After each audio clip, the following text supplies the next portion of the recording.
Hi, it's Dan Meisner. If you are hearing the sound of my voice, it is most likely because you have subscribed to the new Grown Ups Read Things They Wrote as Kids podcast. If that is the case, thank you and welcome. And if you've not subscribed, there has never been a better time. We have a bunch of brand new episodes of Grown Ups Read Things They Wrote as Kids coming very, very soon.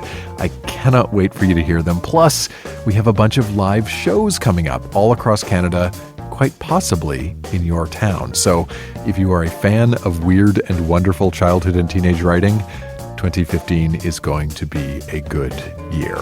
Now, what you're listening to right now, this is not the first episode of our new season. You can consider this an air check. This is me tapping the mic, asking if this thing is on. But while I have your attention, I want to play you a sneak peek, a little bit of what you can expect from the first few episodes of Season 2.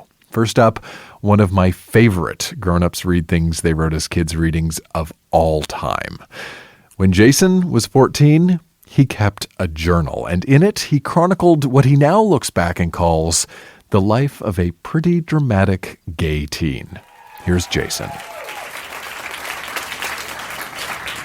So I'm going to be reading from a journal that I kept when I was 14. It was 1986, and my favorite TV show was Dynasty. If you were a member of the opposite sex, what would your name have been? I know that if I had been a girl, my name would have been Candace. Names are strange things. I'm not talking about names like egotist and show-off. I'm talking about our own personal ones, like John and Betty. Names can be long, short, stupid, or elegant. When I hear the name Faye, a name I personally like, you know, 14-year-old kid, I conjure up a vision of a wealthy, sophisticated fashion designer. She has jet black hair pulled tightly into a bun. She has olive-colored skin, and she is wearing a black knee-length skirt with an oversized yellow smock-like jacket with shoulder pads to make her waist look slender. An extremely attractive woman. Sometimes, though, names are stupid and cruel. There was once a lady on the Phil Donahue show, and her name was Holly Wood. My mother works with a man named Pete Peterson, and when he answers the phone, it sounds like he has a speech deficiency.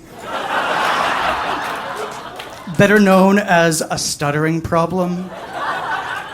How would you like it if your name was Thomas Thomas or Catherine St. Catherine's?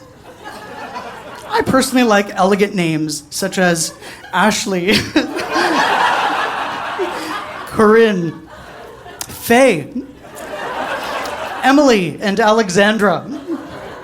I wish to name my daughters these, but if I have a boy, Hunter, Adam, Alexander, or Cole will satisfy me. I was thinking the other day that if I ever became an actor, I think I would change my name to Alexander Terrell. I love this name. I wish I had been named Alexander, but since I am only going to become a psychologist, Jason Allen will suffice. This is another entry. I titled it Favorites of Mine. One night, as I was just about to go to bed, I had a brainstorm. It was of all the things in life I love.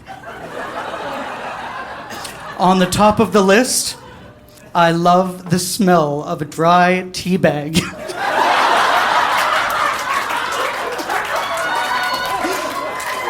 Who doesn't? You know.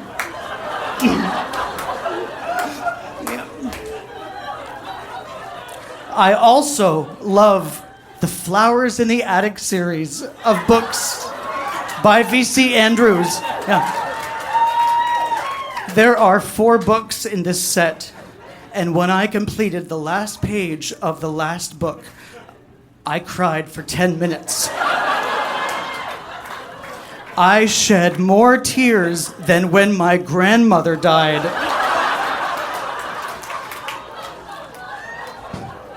I love glamour. Tuxedos are my favorite kind of clothing. I have only ever worn 3, but when I put one on, I feel as if I have been transformed into some sort of wealthy man. I also love applause.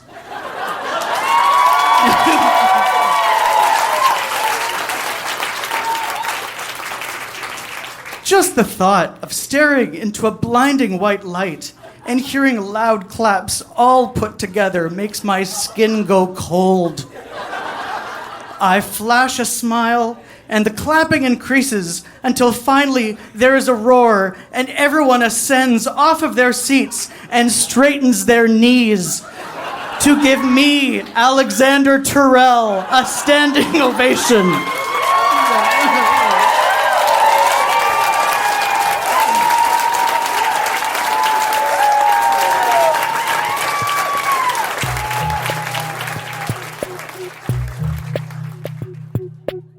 Finally, I want to play you a short sneak peek from an upcoming episode of Grown Ups Read Things They Wrote as Kids. This is Lexi, reading from a diary she kept when she was a teenager. Lexi describes herself as a sexually curious, insecure 13-year-old. Now, as a quick heads up, this reading does acknowledge the existence of first base, second base, and, depending on where you went to school and how far you want to take a baseball metaphor, third base. Here's Lexi on stage at our live show in Montreal. December 14th, 1998. Dear Diary, David is in Florida. I miss him an incredible amount. He's amazing. Just everything about him is perfect. I love him.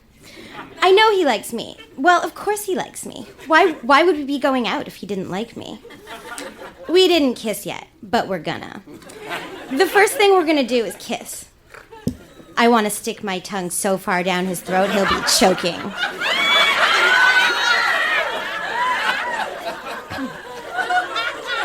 I want him to touch me everywhere. Everywhere. Oh yeah, baby. And I would give him hand, but I'm afraid I won't know what to do, and that I'll screw it up or laugh or something. I mean, I've never touched a guy's penis. I don't know what I'm capable of. I could be dangerous. Who knows?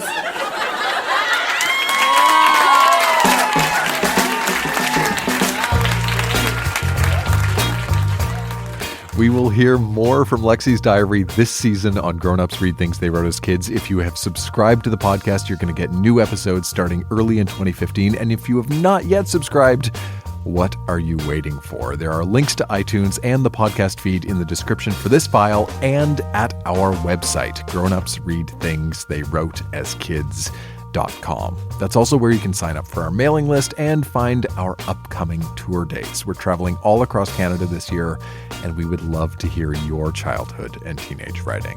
One more time, that's grownupsreadthingsttheywroteaskids.com. I'm Dan Meisner. Thanks for listening.